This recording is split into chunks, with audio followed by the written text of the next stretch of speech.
How to turn on bike mode in Google Maps. Hi everyone, I'm here to assist you today. Without any delay, let's jump right in. First, open Google Maps on your device.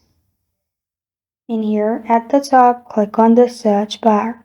After you've clicked on search bar at the top, simply search for your destination where you want to go. Then click on the destination. In here, click on directions.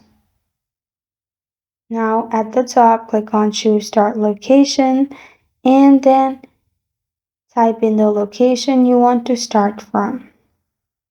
At the bottom, you'll find bike mode with 2 wheels. Simply click on it. After you've clicked on it, you can click on preview at the bottom. Simply click on preview at the bottom and you will start your journey. And this is how to turn on bike mode in Google Maps. Thank you for joining me today. If this video helps you out, please leave a like and subscribe for more. Got a question or want to suggest a topic? Comment below. Thank you for watching.